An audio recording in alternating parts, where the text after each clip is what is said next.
Hello दोस्तों, स्वागत है आपका हमारे चैनल स्टडी टेक पर। तो जैसा कि आप सभी लोग जानते हैं, आपके परीक्षा की तैयारी कराई जा रही है और ऐसे में हम लोगों ने विज्ञान एवं रसायन, द्रव्य, धातु एवं धातु कर्म, गैसीय नियम, परमाणु संरचना, तत्वों का आवर्ती वर्गीकरण एवं सिद्धांत तथा संयोजकता एवं रासायनिक आबंध, इन सभी टॉपिक को क्लियर कर लिया था। ठीक है। और आज के इस वीडियो में हम लोग रासायनिक अभिक्रिया वाले टॉपिक को कवर करेंगे।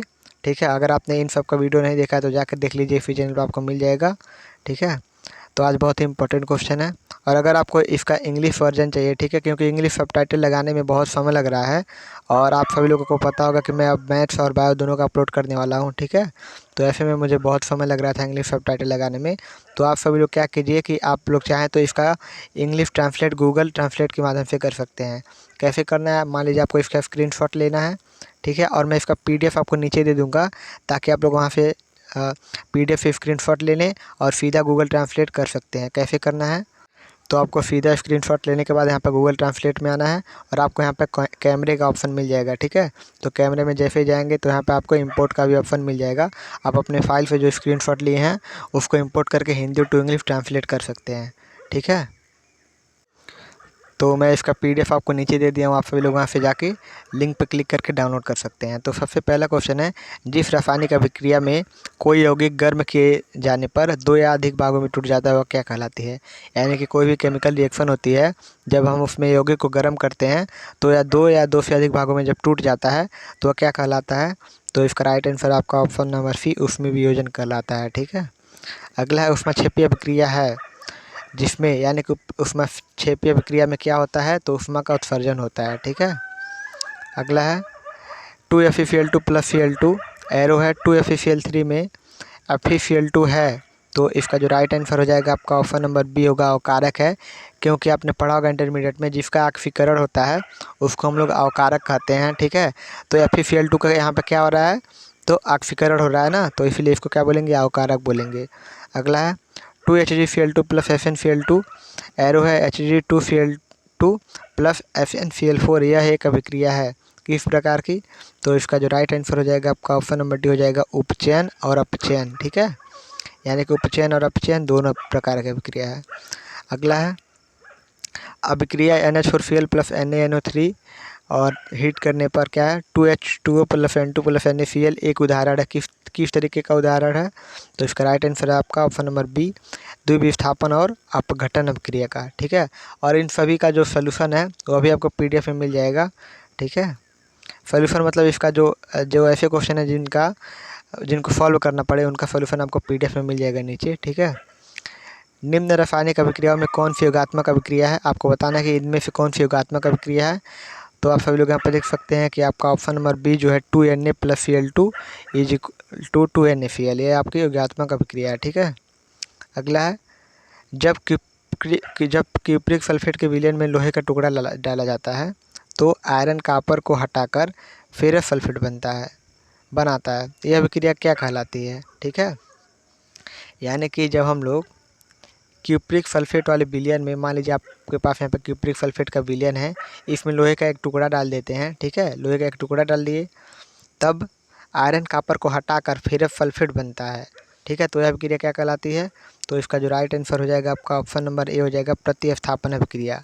ठीक है। यहाँ पे आप लोग यहीं से देख सकते हैं कि हटाकर बोला है। ठीक है। यानी कि प्रतिस्थापित करके। ठीक है। इसीलिए प्रतिस्थापन अभिक्रिया है। अगला है, समीकरण SO2 प्लस 2H2F एरो है 3F प्लस 2H2O में किस पदार्थ का ऑक्सीकरण हो रहा है। तो आप सभी लोग यहाँ पे देख सकते हैं, इसका right answer option number A हो जाएगा, H2F का ऑक्सीकरण हो रहा है। ठीक है। अगला है, और इसका सोल्यूशन नीचे होगा, आपको मिल जाएगा PDF में। अगला है, HNO3 में नाइट्रोजन की ऑक्सीकरण संख्या क्या होगी। तो आप लोगों को पता होगा इंटरमीडिएट में ऑक्सीकरण संख्या ऑक्सीडेशन नंबर निकालने के लिए बताया गया होगा। ठीक है। आपको नाइट्रोजन का निकालना है तो नाइट्रोजन को X मान लेंगे। ठीक है। और हाइड्रोजन की सहायता और ऑक्सीजन का रख के बाकी निकाल लेंगे। जैसे आपको यहाँ पे सोल्यूशन इसका दिख रहा होगा क्वेश्चन नंबर 10 का, देखिए किस तरीके से निकाला है। HNO3 का निकालना है तो H का 1 हो गया, N को X मान लिया है, O का होता है, कितना होता है O का, तो O का होता है -2। ठीक है। और -2 में कितने से गुणा कर दिया है, 3 से गुणा कर दिया है, तो कितना हो जाएगा आपका टोटल, आपका X = +5 आ जाएगा। ठीक है। तो इस तरीके से आप लोग ऑक्सीकरण संख्या निकाल सकते हैं। ठीक है, हम जानते हैं कि H की ऑक्सीकरण संख्या +1 यहाँ पर रख दिया है और O की कितना है -2 होती है, 1 और -2 रख दिया है और N की जगह x रख दिया है और 3 से मल्टीप्लाई यहाँ पे O3 है ना, तो 3 × -2 ऐसे कर दिया है। इस तरीके से x = 5 आ जाएगा आपका आंसर। ठीक है, क्वेश्चन नंबर 11 देखिए। अभिक्रिया Fe + FeO4, एरो है Fu + FeFO4 में Fu का क्या होता है। ठीक है, तो इसका जो राइट आंसर हो जाएगा आपका ऑप्शन नंबर ए होगा, अपचयित होता है कॉपर। ठीक है, तो कॉपर आपका अपचयित होता है। अगला क्वेश्चन देखते हैं।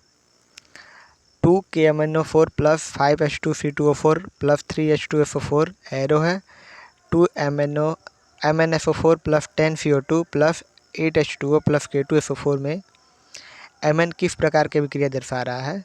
तो इसका जो राइट आंसर हो जाएगा आपका ऑप्शन नंबर डी हो जाएगा, अपचयन। ठीक है, कैसे, तो इसका आप लोग सोल्यूशन यहाँ पर देख सकते हैं। क्वेश्चन नंबर 12 का सोल्यूशन यहाँ पर है आपका।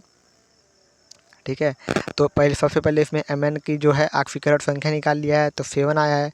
ठीक है, उसके बाद इसमें निकाला है MnFO4 में, तो कितना आया है, +2 आया है। तो ठीक है, तो 7 से +2 की तरफ गया है, तो इसका मतलब क्या है, इसका मतलब क्या हुआ, देखिए यहाँ पर लिखा है, चूँकि दी गई अभिक्रिया में Mn की ऑक्सीकरण संख्या में कमी हो रही है, अतः Mn अपचयन अभिक्रिया दर्शाता है। ठीक है, Mn का क्या हो रहा है, अपचयन हो रहा है। ठीक है, अपचयन अभिक्रिया दर्शा रहा है। ठीक है, क्योंकि +7 से 2 की तरफ गया है। कहाँ गया क्वेश्चन नंबर,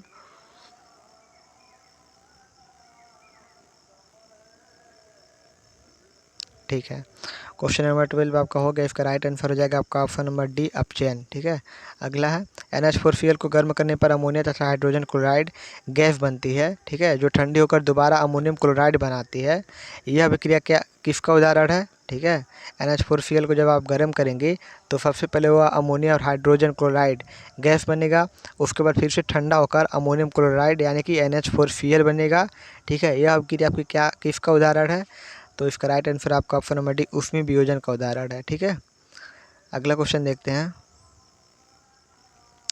और इसका सॉल्यूशन देख लीजिए आप लोग। क्वेश्चन नंबर 13 का किस तरीके से होगा। चूँकि अभिक्रिया के पश्चात प्राप्त उत्पाद से अभिकारक को पुनः प्राप्त किया जा सकता है, अतः उसमें वियोजन अभिक्रिया है। ठीक है, यानी कि अभिक्रिया के पश्चात अगर आप अभिकारक से पुनः आप लोग किसको प्राप्त कर सकते हैं, उत्पाद को प्राप्त कर सकते हैं। सॉरी, उत्पाद से तुरंत पुनः आप लोग अभिकारक को प्राप्त कर सकते हैं। ठीक है, अभिक्रिया के पश्चात आपको क्या मिलेगा, उत्पाद मिलेगा।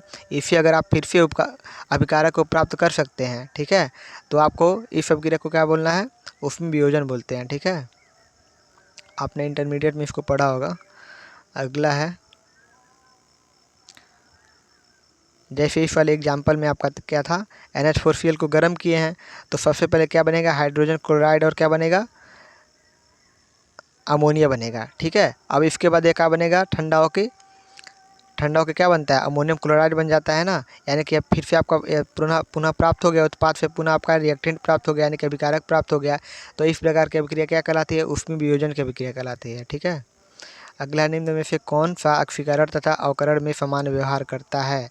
तो इसका राइट आंसर आपका ऑप्शन नंबर बी, H2O2। ठीक है, अगला है, विशिष्ट दशाओं में निम्नलिखित अभिक्रिया होती है। तो इसका जो राइट आंसर हो जाएगा आपका ऑप्शन नंबर ए हो जाएगा, F। तो अभिक्रिया होती है यह, अभिकारक में अपचायक पदार्थ क्या है, तो F है, सल्फर है। ठीक है, अगला क्वेश्चन है आपका, एक उत्प्रेरक, तो उत्प्रेरक को आपको बताना है कि इसमें से राइट आंसर क्या हो जाएगा, उत्प्रेरक क्या होता है, क्या कार्य करता है। ठीक है, तो इसमें आप सभी लोग देखेंगे, तो उत्प्रेरक क्या कार्य करता है, अभिक्रिया की गति को क्या कर सकता है, बढ़ा सकता है। ठीक है, तो आप बढ़ा सकता है या फिर कम कर सकता है। तो जैसे उत्प्रेरक विष होता है और उत्प्रेरक वर्धक होता है। ठीक है, तो उत्प्रेरक विष क्या करता है, अभिक्रिया की गति को कम कर देता है। उत्प्रेरक वर्धक क्या होता है, अभिक्रिया की गति को बढ़ा सकता है। ठीक है, तो सबसे पहला ऑप्शन है, किसी रासायनिक अभिक्रिया की गति को बढ़ा नहीं सकता, बिल्कुल गलत है। रासायनिक अभिक्रिया की गति को कम करता है, ये तो सही है। ठीक है, अभिक्रिया की गति को कम या अधिक कर सकता है, यह सही है। ठीक है, सिर्फ कम नहीं कर सकता है, कम या अधिक दोनों करता है। अभिक्रिया की गति को न तो कम न ही अधिक कर सकता है, ये बिल्कुल गलत है। यानी कि ऑप्शन नंबर आपका सी सही हो जाएगा। अभिक्रिया की गति को कम भी कर सकता है और अधिक भी कर सकता है। अगर उत्प्रेरक विष होगा तो कम कर देगा, उत्प्रेरक वर्धक होगा तो बढ़ा देगा। अगला है, निम्न में से कौन सा कथन उत्प्रेरक के लिए गलत है? ठीक है, तो उत्प्रेरक के लिए कौन सा कथन इसमें से गलत होगा? तो जैसे देखिए, इसका प्रभाव विशिष्ट होता है, बिल्कुल गलत है। ठीक है, इसकी थोड़ी सी मात्रा पर्याप्त रहती है, यह भी बिल्कुल गलत है।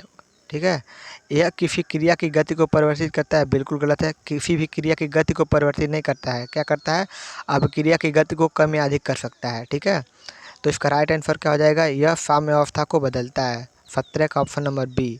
ठीक है, अगला क्वेश्चन है आपका,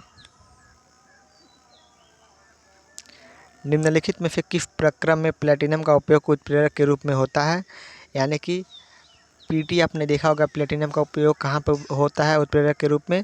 तो आपने देखा होगा कि जब हम लोग अमोनिया के ऑक्सीकरण द्वारा नाइट्रिक अम्ल बनाते हैं तो उसमें प्लेटिनम का उत्प्रेरक का उपयोग किया जाता है। ठीक है, तो राइट आंसर आपका ऑप्शन नंबर ए, अमोनिया के ऑक्सीकरण द्वारा नाइट्रिक अम्ल जब हम लोग बनाते हैं उसी में इसका उपयोग करते हैं। अगला है, जब KClO3 को गर्म किया जाता है तब KCl तथा O2 में विघटित हो जाता है, इसमें KMnO2 को मिलाया जाता है तो अभिक्रिया तीव्र हो जाती है, क्योंकि?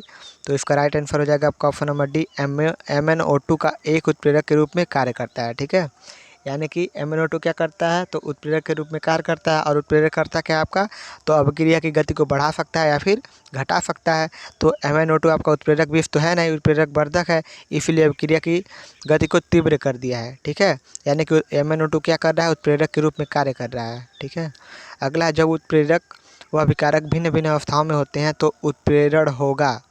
ठीक है, जब उत्प्रेरक और क्या अभिकारक दोनों अगर अलग अलग फेज में, अलग अलग अवस्थाओं में हैं तो उत्प्रेरण किसका क्या होगा? उत्प्रेरण। तो इसका राइट आंसर हो जाएगा आपका ऑप्शन नंबर बी, विषमांगी उत्प्रेरण होगा। ठीक है, कैसे होगा? देखिए दोनों अलग अलग फेज में है ना। देखिए, अभिकारक यानी कि रिएक्टेंट और उत्प्रेरण आपका दोनों किस में है?